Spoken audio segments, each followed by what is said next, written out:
one of the judges, Professor Anton Harber, who's the convener of the judges, in fact, at the Kuiper Investigative Journalism Awards. And he's also the Caxton Professor of Journalism and Media Studies and also head of Wits Journalism. Professor Harber, good morning. Thanks for your time. Hi.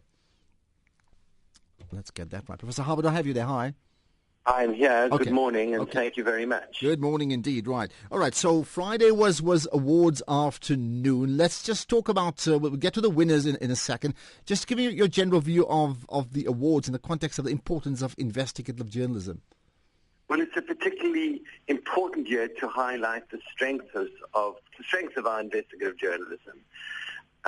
Because we had two international judges, and I myself sat on the awards panel of the Global Shining Light Investigative Journalism Award last year.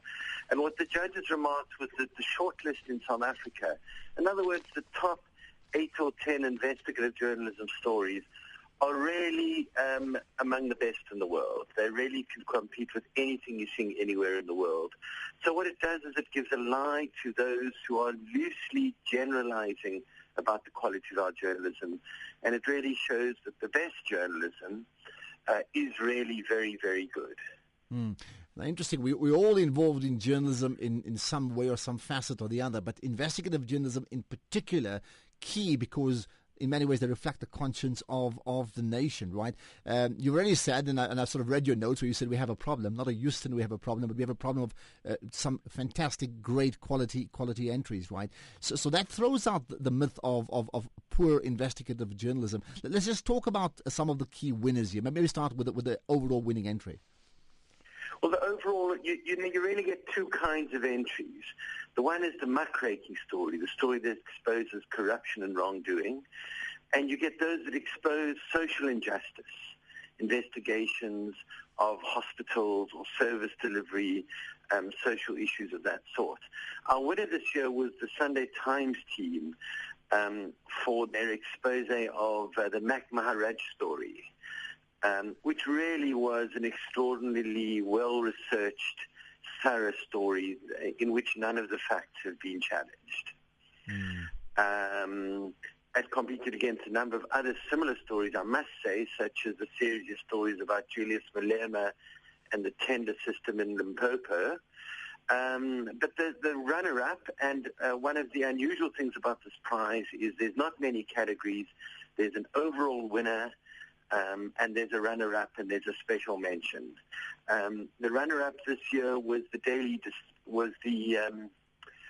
Dispatch team for two pieces they did that were social investigations into a series of deaths of neonatal babies due to infection in their local hospitals, and then a look at the collapse of their mortuary system. Both examples of local newspapers taking on important social issues in a province where service delivery is a big issue. Let's just talk about the first story, the winning entry, that is the one on Mac Maharaj. As judges, when you look at a winning story, what are you looking at? We're looking at what sort of investigation they had to do. Did they expose something that would not otherwise have been known? What impact did it have? And how well did they pull together research and present the story? And in this case, there'd been allegations and investigations by the Scorpions and others into a series of allegations around presidential spokesperson Mac Maharaj. And even the Scorpions, with the powers at their command, had hit a dead end. But the Sunday Times found the smoking gun, a consultancy agreement that showed the heart of the story. They had bank details, they had account numbers, they had dates, they had amounts, and they showed money that had been paid to Mr. Maharaj's wife by a company that had been applying for tenders in his department when he was minister. And what I said was that when you heard it thudding sound as you read it, it was the sound of an important person being nailed to the wall. it was really a very good story. And what then drives these investigative journalists? Because I asked that question in the light of the fact that they must be under severe pressure, knowing, well, let's take in the case of Mzilikazi wa Afrika, where he himself gets arrested, we're talking back a year ago. So clearly there's pressure on them as they investigate others. There are counter-investigations against them, clearly to obviously knock them off track. Most definitely. They face enormous pressure, political pressure, sometimes physical pressure. The stories we're talking about take a great deal of courage, enormous amount of work and determination to build sources, to find documents, and to do it. This particular story was done over many months. It also requires having an editor, publisher who support you, who give you the time and the space to chase these stories because they take time, because they can be frustrating and slow. So it does take editors and publishers who are prepared to invest in the importance of such stories. Right, let me also welcome calls if you wish to have a quick chat to Professor Anton Harber. 0891104207, 0891104207, SMSs 34701. We are talking about the Kuiper Investigative Journalism Awards. We'll talk to the three winners after 10:30. In fact, that's Mzilikazi wa Afrika, Rob Rose and Stefan Hofstadter. They, of course, belong to the Sunday Times, and that's for their piece or the investigation on the issue of Mac Maharat, so significant. So we'll talk to them later on. Let's then talk about the pressures, Professor Harber, about that, in fact, the media, in this case print media, faces in delivering these type of stories. And I say that in the light that I think just last week there was this survey where they found the Sunday Times as the most quoted media in terms of its influence. So clearly there is pressure not just from them, but all the other print, especially the weeklies, to deliver that special story. That's absolutely correct. I think that in the age of the internet, when you can get news and information from a million different sources, and media outlets have to provide unique stories, have to provide that extra value. And what's interesting, certainly in this country, is that people are seeing that investing in investigative journalism and giving journalists the time and the space to do it is not just socially and politically important to our democracy, but I think it also pays in building readership and loyalty and audiences. Do you think there's now this jockeying for position? And I say that in light, you're probably aware of it, there was this push from Media 24 to actually get the same winning trio, to get them on their side just a few days before the announcing of the awards on Friday. Well, there's I'm not sure specifically what you referred to, but there's now 3 or 4 teams operating in fierce competition at Media 24, Mail and Guardian, Sunday Times, Carte Blanche. There were also some very interesting entries from SABC, I must say. And they're often chasing the same stories and doing it competitively. But interestingly, they also acknowledge each other's achievements. So there is a respect and a competitiveness amongst them. Okay, just to fill you in, I understand there was a story that the Media 24 group, in fact, had actually signed an agreement to take the 3 over to join their stable, and they then effectively handed their resignations in to Ray Hartley just a few days before the awards on Friday, and that was retracted after some negotiation. But the point I'm making, and I'll talk to them about it later on, is how important then the winners become, almost like you pursue the prized, rugby or football player, because they can deliver for you. That's correct. You're seeing some remarkable individuals running these teams, and they're in demand from the competing newspaper groups. And I must say, it's a very wonderful and healthy thing to see. One of the editors said to me on Friday, we'll do almost anything to keep our team, and good for them.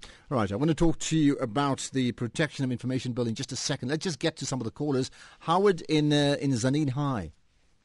Morning, Prof. Good morning. I think this is an integrated program that between the general public and those committing misdemeanors. What would be interesting for us as members of the public is, who are these investigative journalists? How do we contact them to say, listen, here's something for you to come and have a look at? Are you saying if you really needed to get all of them, you can't?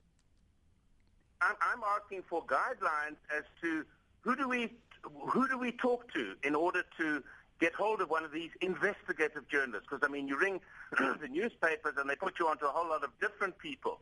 Who are these investigative journalists? Okay, let's get a response from there. Howard, thanks for that call. I mean, that shouldn't be too difficult, isn't it, Professor Harber? If you really want to find the person, pick up, contact numbers via newspapers, via radio stations, TV?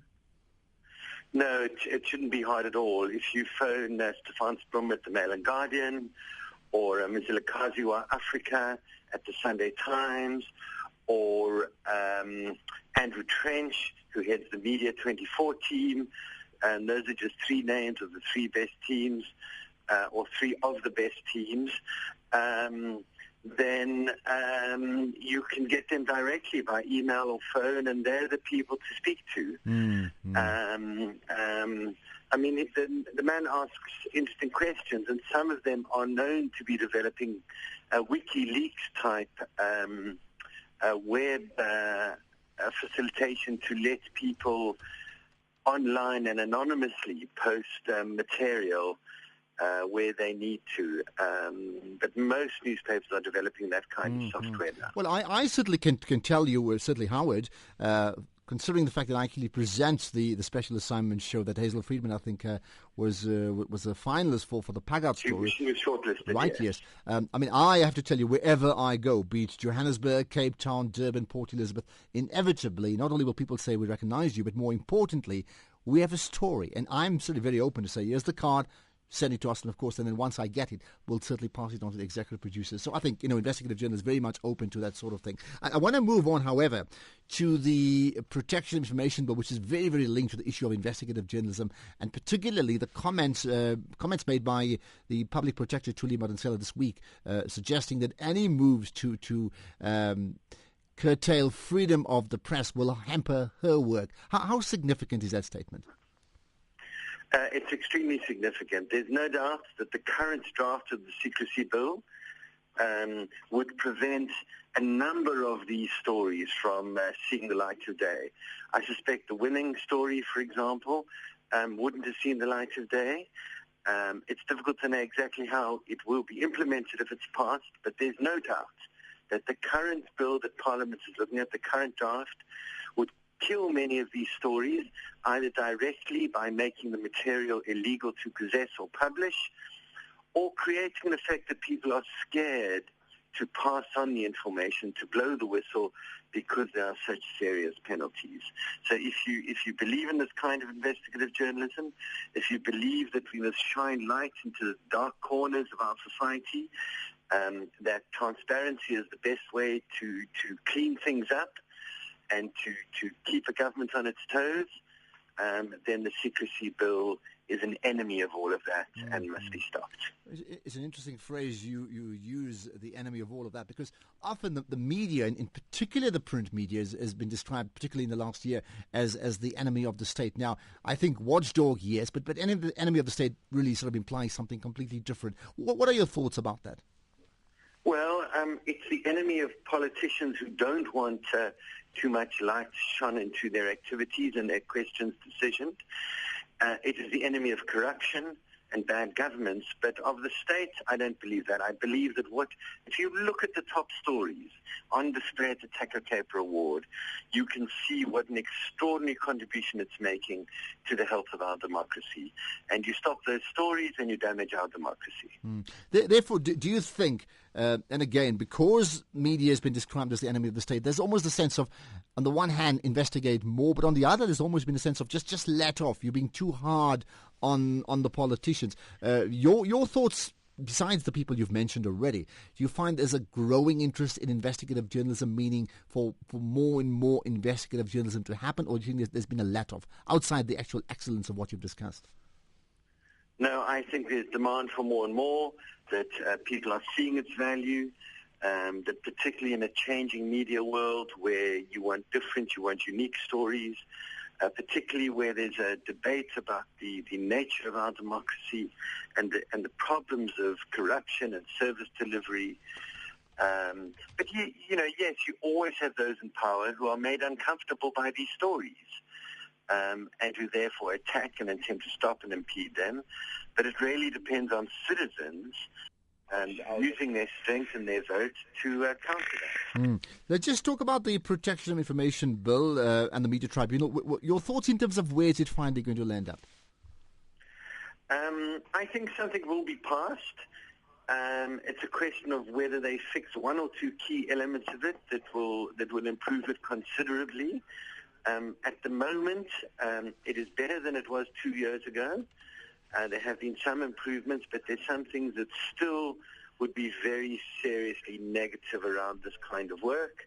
The main thing being that it doesn't recognize that there can be a public interest override. In other words, that if you come across some information, even if it is secret and sensitive, that there's a strong public interest to publish it, to expose bad governance or corruption, then you should be allowed to do it and not punished for doing that. And achieving that recognition is critical to turning this law from a bad law into a decent law. All right, just lastly, there's an SMS I want to read. It comes from Anne in the Western Cape saying if the criteria for winning was that it needed to have impact and be a catalyst for change, when I last looked, Maharaj is still there.